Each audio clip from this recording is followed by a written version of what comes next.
Welcome into Fantasy Filmball. My name is Matt, with me is Dylan, and this is a show that we turn movies into sports and sports into something that we don't talk about. Today we're going to be giving our final Oscar predictions in 5 categories. We're starting off with the crafts categories right here, and that is costumes, production, design, makeup, song, and score. So all of these categories, I think how we're going to do this, Dylan, we're going back and forth, right? Mm-hmm. Okay. So, do you want to take us away? I think you're going to take the first category here, right? Yeah, I'll start us off pretty easy today with Best Original Song because I feel like there's a pretty consensus top 4, and if you're kind of in on the know, it's a consensus top 5. And that is Not To from RRR, Lift Me Up from Black Panther Wakanda Forever, Hold My Hand from Top Gun Maverick, Ciao Papa from Pinocchio, and Applause from Tell It Like a Woman. You may be like, what is Tell It Like a Woman? Well, let me tell you, that is Diane Warren. And Diane Warren usually finds her way into a lineup of 5, and this year probably shouldn't be any difference because if you look at the other competitors, you got Carolina, Taylor Swift, New Body Roomba from White Noise, and maybe a possible upset with This Is a Life from Everything Everywhere All at Once. But that top 5 feels very strong to me. Yeah, I agree. That top 5 feels very, very strong. No one has seen Tell It Like a Woman. No one knows what it is. But it's Diane Warren. She got in for 4 Good Days. She got in for, oh my god, what's the name of the Sophia Loren movie? The Something Life? I remember the song, but I cannot tell you the name of the movie. Because I remember the performance at the I liked the Oscars. movie, actually. I just can't remember the name of it. Yeah. It's Something Life. I truly can't remember Regardless, what it is, but it was good. She's probably in here. She's probably in, unfortunately. Because I definitely would love to see either Carolina or This Is a Life make it in, or New Body Roomba. I know you'd love to see the Avatar song make it in as well. Yeah, I mean, recently I've really started to like New Body Roomba a lot more. Like, that one would probably be my personal winner of this category. Really? But, Wow. But I don't know. For me, Best Original Song so much matters to how it's used in the film as well. Like, I get people probably listen to these songs not with the film. And that one I feel like works outside the film and inside the film, where a song like Lift Me Up or Nothing Is Lost is solely a critic song. So like while it may be the better overall song, it doesn't really have much going on in terms of this film's context. I wish that I liked New Body Roomba more than I do, because I love LCD Sound System. I love them. They're a great band. And to me, this song, it just feels like it would be in the bottom half of any of their albums, and it's still good. Like, a subpar LCD Sound System song is still a great goddamn track, but I feel biased against it because I'm like, oh, if they used like Dance Yourself Clean or Sound of Silver or All My Friends or something, like those are songs where I'm like, oh my god, this is a classic song by this band. And this just doesn't feel like a classic song by this band. It just feels like an okay song by this band. But I guess you could say the same thing about, like, Lift Me Up by Rihanna, or Hold My Hand by Lady Gaga, or Carolina by Taylor Swift. They all feel... Or even This Is a Life by Mitski and David Byrne. All of those are, like, subpar songs by great artists. I think I just feel a little bit extra disappointed by New Body Roomba. Yeah, that's kind of how I feel with Nothing Is Lost from The Weeknd from Avatar. Yes. Personally, Songcord would I be agree. the one if they submitted it. I feel like it probably could have maybe gotten in just because of its film's context. And I don't know. I think it would have competed a little bit more for that 5 spot than what Nothing Is Lost is doing. However, pretty easy cut and dry category. Now let's move to one 5 for where 5. maybe isn't as easy, but could be very just plain and simple, and that is Best Original Score. So Best Original Score... I'm interested to see if we differ here at all, because I think we can agree there's a clear top 3 or top 4, and that's Babylon, Women Talking, Guillermo del Toro's Pinocchio, and The Banshees of Inisherin. Those are the ones that I think are very solidly in. Now, the question is that number 5 spot. That number 5 spot could be a myriad of things. It could be, I believe you'd be picking The Woman King right here. It could be All Quiet on the Western Front, which got a BAFTA nomination today. It could be The Fabelmans, which is Gold Derby's frontrunner in the category for no goddamn reason. And it is a Golden Globe nominee, but it's a movie that it missed all of the guilds for score. And John Williams doesn't have a narrative anymore because he's not retiring. Yeah. So I don't see it here, and I don't see the Oscars going 5 for 5 with the Globes. That doesn't happen. They don't do that. We've seen in years past, we've thought that they're going to go 5 for 5. They don't. They have a surprise. Is that going to be The Woman King? Is it going to be All Quiet? Or is it going to be the BAFTA pick that happened today, Everything, Everywhere, All at Once, which is my pick at number 5. Yeah, I think Everything Everywhere has a great chance, especially if the film overperforms, to sneak its way here in a song. I'm just scared personally of over-nominating it. I know last year that wasn't a problem with like a movie like Power of the Dog, which Everything Everywhere could easily be this year in terms of nominations. But for me, Woman King just screams out, and I know this may ruffle some feathers with some people, but screams out that solo score nomination movie, like The Five Bloods, where it should be so much more. It should be a leading performance. It should be some technicals. Some people make the case for picture and maybe even director, but it just seems like one of those where it's so big, where it just so heavily underperforms, and this is the one category where I feel like it's pretty safe, because Terrence Blanchard, all those years, not getting nominated, he finally got in for The Five Bloods. Now he's kind of in the club, so... Wasn't he in for Black Klansman as well? Yes, so Black Klansman, and then The Five Bloods became his. Now he's in the club. Here's your solo nomination for a movie, and here we go again with The Woman King, which I think will be a solo nomination. However, I do like your point about Everything Everywhere. Easily could slide in here. I think Banshees feels pretty safe for a coattail Best Picture, Carter Barwell. And then Pinocchio, Women Talking Babylon, they feel good, but the score branch, they sometimes do what they want, and they could easily just snub one of these and still put The Fabelmans in, put All Quiet in, put both Woman King and Everything Everywhere in. That's a possibility. It's a possibility. It's a category that feels so kind of good, but at the same time too good. And then that's where, at least for me, I'm picking something a little bit outside the box with Woman King to get in, compared to a more conventional like Fabelmans, as you mentioned, it's number 1 on Gold Derby, which I think is more just people who haven't really updated their picks in a few months. Yeah, so I'm going to make a prediction of what the surprise snub could be here, and I think that the surprise snub on nominations morning might be Pinocchio, because we've seen in the past 2 years, Desplat is up for a nomination, and then he gets every nomination going towards, and then he misses the Oscar. So I don't know if they have something against Desplat right now, or if they're just tired of his style, but it is very possible that we hit nominations morning and Guillermo del Toro's Pinocchio is not here. That said, there's no point in predicting that, because it has shown no indication of doing that. But there was also no point in predicting that The French Dispatch wouldn't be here last year.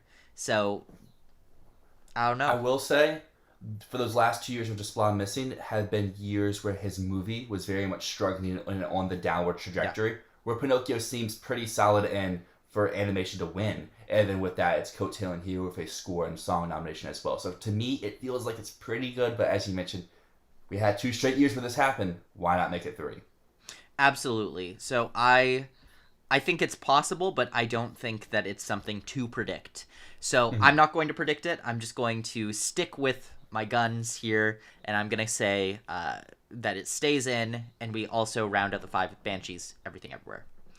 So, Dylan, let's take it to the next category, production design. This is one where we both got burned a little bit at the Critics' Choice Awards. How have your predictions changed since then?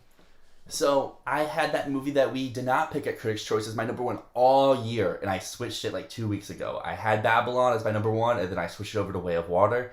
And then Babylon won at CCA, so I was like, okay, Babylon, now it's back to my number 1. It makes sense. This is Mank. This is that movie that's just featuring old Hollywood, big buildings, Once Upon a Time in Hollywood scenery. as well. And it's just too big to fail. I know that we've said that about Babylon in other categories, but here, it's too big to fail. Yeah. And the rest of this category, however, is going to be something I'm going to be tinkering with all the way up until Tuesday. So people out there who would like to see a more updated prediction, join our Discord. Links in the description. We respond, we talk, we have fun. There's a lot of people in there, and we all give our Oscar predictions and stuff, and it's fun, engaging environment, because I'm definitely going to change this. But at the moment, I have Avatar: The Way of Water at 2, Elvis at 3, All Quiet on the Western Front sneaking in at number 4. This correlates with some stuff that we will get into later on. And my 5 slot, I'm really up in the air, because I think it could be Everything Everywhere. I think it could be Wakanda Forever. But at this very moment, I think I'm leaning Fabelmans. I don't like that, but I just feel like Fabelmans can't underperform everywhere. It's still going to have to get in some places, and I feel better about it getting in here than I do in costumes or in score. Yeah, I would also feel good about that too. But here's the thing. I mean, Black Panther. Would you believe that Black Panther is the goddamn front runner on Gold Derby in this category? Because it doesn't make any sense. It makes no sense to me. None at all. That said, I do think Black Panther is getting in here. Unfortunately, because while the first film was such an outstanding achievement in production design in building the world of Wakanda, it feels like the majority of Wakanda Forever takes place in like concrete rooms. Mm-hmm. It really is such a shame because the first film was so vibrant in its production design, and this one just looks like it's just so gray. I don't see the appeal of the production design here. But that said, it has gotten in basically everywhere except for BAFTA for production design. So personally, I'd have to swap out All Quiet for Black Panther, and I'd keep the rest of yours. Babylon, Avatar, Elvis, and The Fabelmans, and I'd just wrap that up with Black Panther Wakanda Forever. But yeah, All Quiet is totally the next one.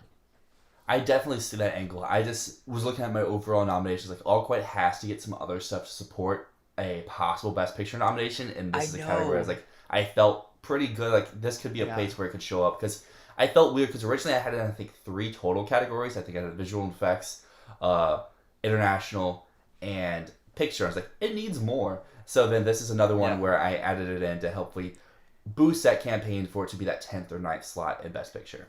Here's the other thing, though. Like, maybe BAFTA is just making us drastically overhype All Quiet. Like, the branch over between the BAFTA voting base and the Academy voting base is not that big. So it's really possible we're all just going to be overreacting the hell out of this, and then All Quiet turns up to do a complete goose egg and makes it into, like, 1 or 2 categories. I mean, that's where I was yesterday. I had it in 2 categories. I had it in visual effects as my 5 slot, and I had an international feature. And then today I added into some more after the BAFTA performance, because I fully thought it would be House of Gucci. It would be one of those movies that shows up everywhere and then gets, like, nothing. But it made essentially every category at BAFTA, and I know the overlap isn't that much, but that just speaks that there is passion for this movie, and I feel like it's going to carry over to some categories, and for me at least, production design feels like it's one, but as I mentioned before, the top 3 I feel kind of good about, but 4, 5, and 6, and even The Case for Everything Everywhere could sneak into with an overperformance. Yeah. Those 4 movies are fighting for 2 spots, and it's just take your pick here of which one. I guess with All Quiet, like, where was that passion at the guilds? Those are Academy members. Where was that passion at the guilds? Yeah. And what I think we could have seen before is that we could have seen the BAFTA overperformance, and if Oscar voting was still open, we could have seen a reaction to that. But Oscar voting's closed, so I don't know how much this is going to affect it. We're relying fully on voters feeling the exact same way. Yeah. And that's why I think that All Quiet can squeak into Best Picture, but I don't think it's like, some people are saying like, oh, it's like 5th or 6th place. I don't think, it's number 9, if anything. Yeah, it's for me, just it's between 9 and 11. It's one of those. It's like 3, 4 movies fighting for those last 2 spots. Yeah, and that's why I don't want to overreact and put All Quiet in too many places, because we haven't seen that passion anywhere else except BAFTA. BAFTA is the only place that we've seen the passion. But goddamn, did it have passion at BAFTA. Speaking of a category that has a lot of passion, that brings us to costume design, because this is a category where a lot of people are very passionate about something not winning, but I know you and I both believe that thing is winning. Yes, so currently, I think this is one of the hardest categories. It's such a toss-up between Elvis and Black Panther Wakanda Forever. Black Panther won the Critics' Choice Award, and it could win the Oscar, but ultimately, I kind of feel like it's going to be Elvis. I go back and forth, though. I think, like, the other day I said that Black Panther was going to win the Oscar, and now I don't know. I'm so torn. But after that, we've got Babylon in number 3, and I think that's where our correlation between the two of us is probably going to, like, stop. Because at number 4, I've got Mrs. Harris Goes to Paris. This one... You didn't like this film, Dyl. We haven't talked about this. I loved this movie. I just watched it last week. I thought it was wonderful. It's Paddington with an old British woman. But outside of that, it got the BAFTA nomination for costumes, which has a very strong correlation. It got the Costume Designers Guild nomination. Those two things right there, that is a very, very strong package to get this Oscar nomination here. Mm-hmm. Then my number 5 slot, I am so torn. I'm torn between two films, and those films are Glass Onion, which got the Critics' Choice nomination, and it got a Costume Designers Guild nomination. Same thing can be said for Everything Everywhere All at Once, which got both of those. But here's why I lean Glass Onion right now over Everything Everywhere All at Once. The thing with Everything Everywhere All at Once is that it's really charming in how it does stuff, but it's not refined. And we've seen in other categories, in the VFX category, in the makeup category, we've seen these branches react negatively to Everything Everywhere All at Once and not shortlist them because while it's very charming, while it's very indie, it feels very fun, it's different, it's unique, technically it's not that impressive. And I think the same can be said for Everything Everywhere All at Once in costumes, is that it is really fun, but it's just random costumes. It's just random clothes. Jobu Tupaki is, I think, some of my favorite costume design of the year, but is a costume designer going to think the same thing? And I don't know about that. I don't know about that at all. But, and that's why I have Glass Onion over it, because I've seen costume designers raving about the costumes in this film, and it feels more like a nominee. If we're getting one contemporary nominee, it feels like that would be the one. So that's why I've got Glass Onion as my number 5. But I believe you have a different number 5. Do you have Mrs. Harris first before? Yeah, Mrs. Harris was my number 3. Okay, cool. It's been my number 3 for a while, even though I didn't really love the film overall. Its costume work is very good. Plus, it's a branch favorite of Ginny Davis, who, I mean, we saw last year with Cruella. If she's here, she's competing. Regardless of the film's quality or merits, even I say that as someone who would give Emma Stone the Best Actress Award last year for Cruella. So, I think that this movie's very solidly end. I feel like once this movie came out and people saw it, they should have had it in their top 5. The only thing would be like visibility, but we've clearly seen visibility is not an issue with this film, so I would have that firmly at 3. Babylon I have at 4, and I would say is a little shaky because while people love Babylon, people who hate it, and some of the people who hate this movie point to the costumes. They say they're historically inaccurate, they're a mess, they don't really fit the tone, the themes. So I do have it in as my 4, but I could see it missing.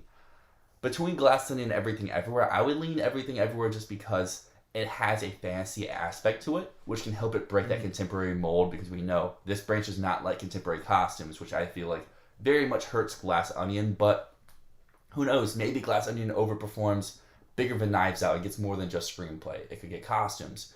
Maybe it pops up in production design. Maybe it pops up in some other places. At the moment, I don't see that happening, and I do see a overperformance for Everything Everywhere. I know I just said, hey, it's not getting in song or score, but costume design is a place where I think the overperformance will help, and it will edge its way in here. But I wouldn't be surprised to throw out just 2 other movies real quick.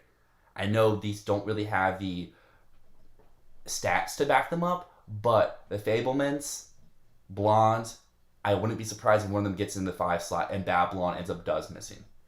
I could see Blonde happening, but with The Fabelmans at this point, all it has is the name Mark Bridges. Mm-hmm. That's all it has, because at this point, it has missed it missed Costume Designers Guild, it missed BAFTA, it missed it missed the BAFTA long list, it missed Critics' Choice. Everywhere, Fabelmans has missed. Because, yeah, my case for Fabelmans is solely for Bridges, just because he is a name, and we've seen in the past that has carried over. We can bring up Joker. I know Joker was a very definitive one costume, but still another movie where you wouldn't look at it and be like, okay, yeah, costume design, but it still managed to get its way in. And if Fabelmans does play very well to the Academy, I could see this being a coattail type nomination. Like I said, I'm not predicting it, but if Babylon does miss, Fabelmans or Blonde would be the movie who I would say would replace it over Glass Onion. Blonde hasn't gotten a single costume design nomination. It missed the Costume Designers Guild. Do you want to know what made it over Fabelmans and Blonde? No. In the period category, do you want to know what made it? Don't Worry, Darling made it over them. Yeah. Oh, yeah. So, in the period category, which is technically the one that usually goes the closest to. They went, I think they did all of Elvis, Babylon, Mrs. Harris, and then they did Don't Worry Darling and The Woman King. They did The Woman King. Woman King makes sense, but like I said before, I see Woman King very much underperforming, so I can't put it in here to keep that narrative, but I would love for that nomination. I think it has very good costumes. Yeah, I would love for it too. I don't see it happening because that's the only nomination it's gotten in costumes. Mm-hmm. But it did get BAFTA longlisted. I don't see it happening. So that's why I'm going to stick to Glass Onion or Everything Everywhere is my number 5. I'm going to say Glass Onion still. Cool. That brings us to makeup now. Okay, wait. One last thing. What do you think about my theory of costume designers reacting the same way that makeup and VFX did to Everything Everywhere? I think it's totally possible. Yeah. But let's go to makeup. Like I said, the Glass Onion thing being just completely contemporary, while Everything Everywhere has some fantasy aspects. That's where the edge is for me. But I would not be surprised if Glass Onion does show up. But for makeup, it's true. Let's go. This is a category. 3 locks, gold derby, whatever you're doing, however you're predicting, lock these in. Elvis, Whale, Batman. And honestly, 2 of these could be winning competitive with Elvis and the Whale. Batman in another year maybe could win, but this year Whale and Elvis have Best Actor contenders, so Batman can't really win. That brings us to our 4 and 5 slots, which to me, this is a shortlist category, so we only have 10 films. Mm-hmm. And to me, I kind of could see an angle for every other film getting into one of these last 2, maybe outside of Crimes of the Future. Emancipation has a very small, but if you look at the makeup work, it's so well done. Still, the movie's just, I think, not noticeable enough. You can make the case like, oh, well, Blonde's not like, Amsterdam's not like. People at least saw that. I don't think people saw Emancipation. So, at the moment, I have Babylon at 8. I just don't think this is a category where it gets in because it's going to, as we've seen, its Best Picture chances at the beginning of the year, people were like, oh, it's 1, 2, 3. Then it dropped to like 5, 6. Now it's like 9, 10, 11. And this is a category where it will lose on that path. I have Wakanda Forever missing as well at my number 7. And then that brings me to Blonde, Amsterdam, and All Quiet on the Western Front. Before today, I had Blonde and Amsterdam in, but after the BAFTA performance and me just needing some other categories for All Quiet to get for a Best Picture nomination, this is another category I could see it getting in. I personally think the Amsterdam makeup is something I've been championing all year long. Say what you want about the movie. The makeup works very, very, very impressive. So I think I may switch it right here. And I think I'm going to go Amsterdam and Blonde to do something a little bit different from most people out there. But as I mentioned before, keep up to date with us because this is one I can easily see me switching in another day or two. And like, okay, All Quiet's back in. And then maybe I take out Blonde. Maybe I take out Amsterdam. But between those 3, 2 of them are getting in. Yes. I agree. I'm glad that you put Amsterdam in because I've got Amsterdam in mine. The makeup in that is just absolutely amazing. And always we see one really weird nomination and Amsterdam makes sense for that. You can't just put in like the popular ones in every single category because naturally there's going to be someone that goes rogue and makeup usually goes rogue. So yes, I believe Amsterdam's in. I think it's in over Blonde here because I just the photorealism though, she looks like Marilyn so often, and I think that will sell. If they're going for one really critically divisive movie, I don't think it's going to be Blonde. I think it's going to be Amsterdam. Technically, this category has 4 critically divisive movies. Yeah, Amsterdam and Blonde are both in because then you add in Elvis and the Whale. Yeah. But I mean, like, hated movies. Movies that people are like, wow, this is the worst fucking thing I've seen all year. Also, not to tease too much, but Blonde is a movie where I have getting another nomination. And if it gets that, it kind of needs this one as well. So if it misses that other one, this obviously would probably miss as well. Because I don't think this would be a solo makeup nomination, while Amsterdam could easily be a solo makeup nomination. Yeah, I can also see Black Panther making it in here. Like, I don't know. I'm tempted. I keep thinking about what I said about All Quiet, which is like, we don't know if they have the same passion for it, and All Quiet didn't make any other like makeup nominations. It's so deserving, but I kind of think I have to say Black Panther is in as well. Well, on Oscar nomination morning, we do have 3 of the 5 agree, or maybe 4 of the 5 agree, but our 5th one is going to be different. But if It's All Quiet or Blonde for me, while you have Black Panther at your number 5 slot. But everyone out there, let us know, what do you think about our predictions? Where are you different? Because I know I have some out there ones, Matt has some as well. And I'm sure you have some out there, you're like, why isn't this movie in your top 5 in these respective categories? But until next time, my name is Dyl. And my name is Matt, and this is Fantasy Filmball.